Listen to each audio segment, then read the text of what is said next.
As marcas da idade estão expostas por todos os lados. Na imponente casa-sede, de mais de 500 metros quadrados, as paredes e colunas de sustentação foram tomadas por rachaduras e já não escondem mais os tijolos em alguns pontos. Na varanda, que já recebeu personalidades como o então presidente Getúlio Vargas, que esteve por aqui em julho de 1938, o piso de madeira não oferece mais tanta segurança.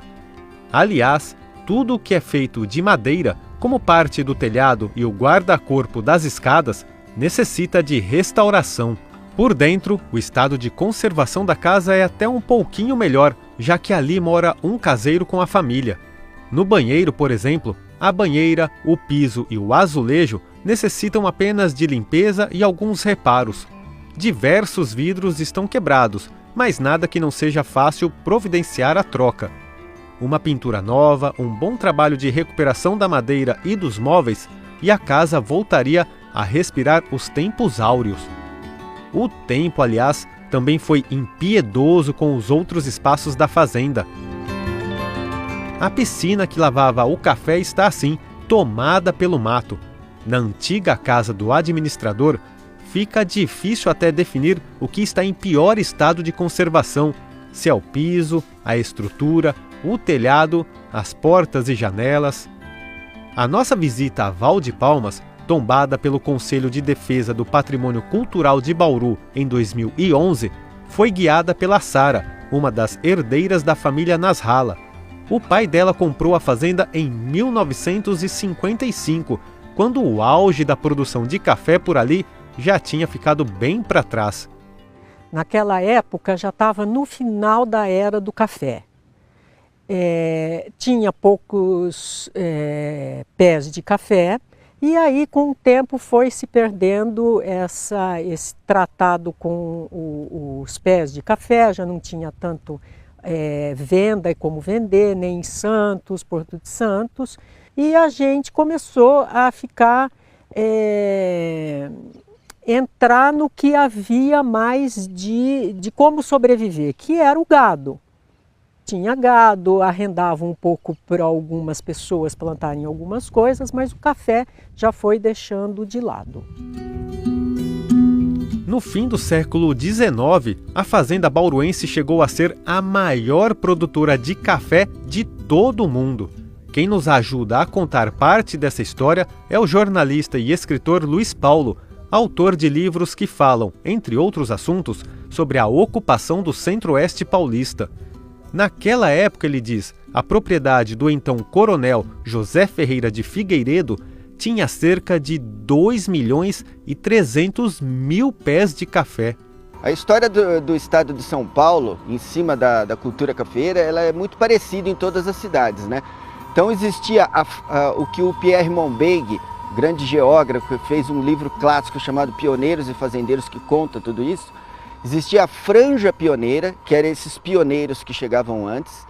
Aí depois vinha a frente de ocupação, com muitos outros que chegavam, né? Aí começava a formar aquele primeiro patrimôniozinho, primeira vilazinha, e aí chegava a ocupação do café. O café chegava sempre antes da ferrovia, mas aí era um problema para o latifundiário, para o cafeicultor, porque ele tinha que exportar até a estação mais próxima, e às vezes esse próximo era muito longe, em lombo de burro, carros de boi, né? E isso encarecia muito, né? Então, o coronel Virgílio Rodrigues Alves e o coronel José Ferreira de Figueiredo foram os primeiros plantadores de café em larga escala aqui em Bauru. Um era dono da fazenda Val de Palmas, o José Ferreira de Figueiredo, e o outro era dono da fazenda Aureópolis. Então ambos tinham que exportar o café passando por um sistema de balsas até o trem em Jaú, que começou a funcionar em 1887. E realmente o coronel José Ferreira de Figueiredo, ele investiu muito, ele tinha já muito dinheiro, porque ele veio de Descalvado já como um grande plantador de café, muita bala na agulha, como se dizia, né? E ele fez toda a estrutura para ganhar muito dinheiro nessa atividade, né? Fazenda Val de Palmas tinha tudo que se precisava para o colono ficar lá, viver lá, inclusive estação de trem lá, ele conseguiu pôr. né, serraria, as fazendas eram autossuficientes, né, madeireira, serraria, tudo era feito lá, e ele expandiu muito a plantação. Apesar de a família da Sara ter chegado a Val de Palmas só na década de 1950, ela confirma a grandiosidade da propriedade quando o assunto era o café e tudo que girava em torno dele. Tínhamos sim essa noção, porque quando a gente já mudou para cá, a gente já carregou com essa história, que o que era a fazenda e o que ela produzia e a importância dela para Bauru, porque Bauru começou aqui também.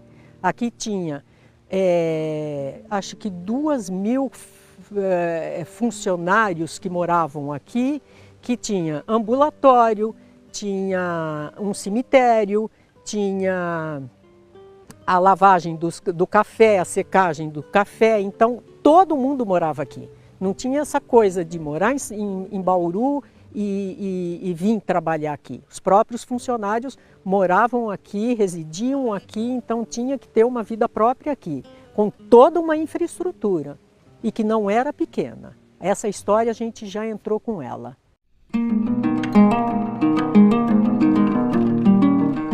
Luiz conta que o café ocupou novas terras na região de Bauru com a chegada e a expansão da ferrovia. Aliás, ferrovias no plural, no caso bauruense, a Sorocabana, a Paulista e a Noroeste, todas do início do século XX e que fizeram não só a cultura cafeeira, mas toda a economia e a vida social se desenvolverem por aqui. A expansão das ferrovias era uma atividade que ia par e passo com o sistema coronelista da época, né? Então tinha um chefe político que mandava em cada lugar. Conforme o poder desse coronel fosse mais forte, ele conseguia trazer mais rápido a ferrovia para o lugar que interessava para ele, né? Então, isso aí era combinado junto com o governo e existiam zonas de influência. Então, a nossa zona aqui era Sorocabana. Depois a Paulista conseguiu dar, vamos dizer assim, um pequeno golpe assim, e conseguiu trazer a ferrovia para o lado de cá. Eu tenho até os documentos que teve uma disputa jurídica muito grande, porque a Paulista não era para vir aqui, porque ia pegar a zona da Sorocabana, mas os advogados foram muito bons e falaram que ia dar uma boa incrementada no sistema de distribuição de carga, porque, né, ia ser boa para as duas.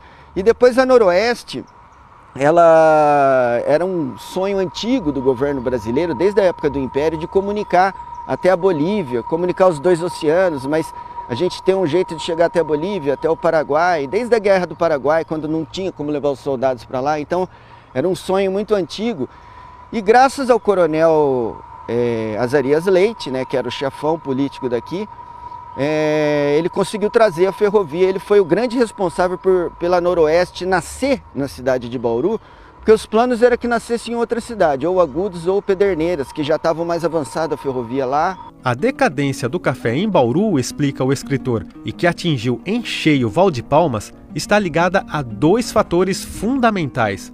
A crise de 1929 dos Estados Unidos, e que afetou a economia cafeeira no Brasil, e a qualidade do solo bauruense. Bauru teve uma trajetória um pouco diferente de outras cidades vizinhas no quesito do café, porque o solo de Bauru ele é arenoso, mas quando o pessoal chegou aqui, não dava para ver que ele era arenoso, porque ele era coberto de matas centenárias, né? Então o solo estava cheio de humus.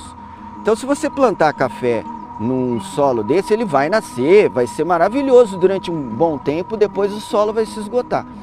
Então, como em todos os lugares, a grande atividade que dava muito dinheiro e levava a pessoa a se tornar parte da aristocracia brasileira era o café. Todo mundo que veio para cá com dinheiro plantou café em larga escala em latifúndios. Mas depois teve a crise de 29, o solo foi se esgotando e Bauru já tinha 3 ferrovias, era uma cidade extremamente comercial, né, e foi deixando de ser uma cidade símbolo de plantação de café para se tornar uma cidade ferroviária e comercial.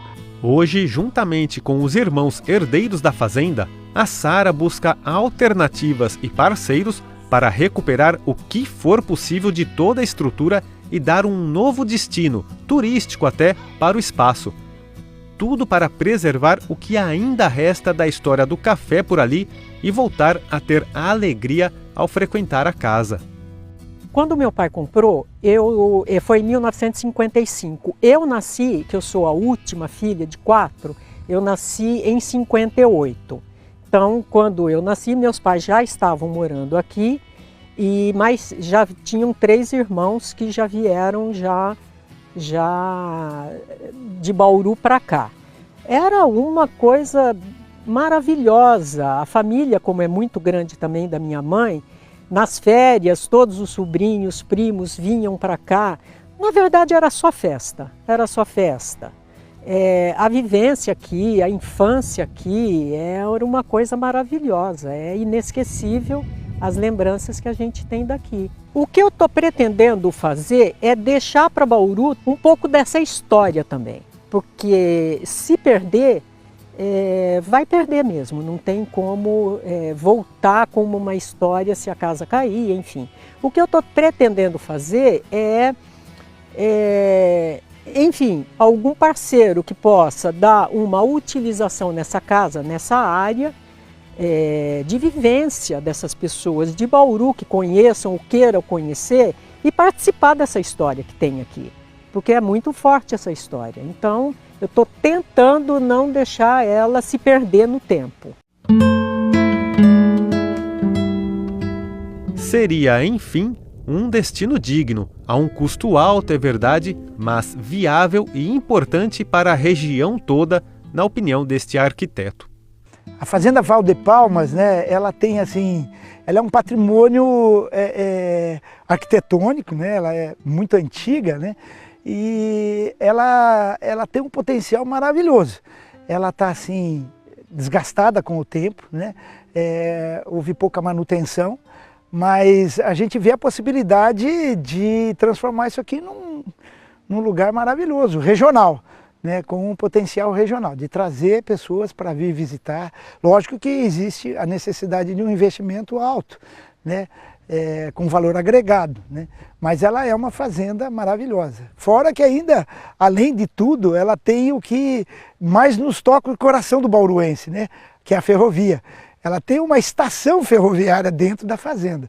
Então, poucas dessas fazendas, por exemplo, Agudos tem várias fazendas com o mesmo tanto de possibilidade e de potencial turístico e tudo mais, mas não tem esse valor agregado que é ter uma estação da Noroeste dentro dela.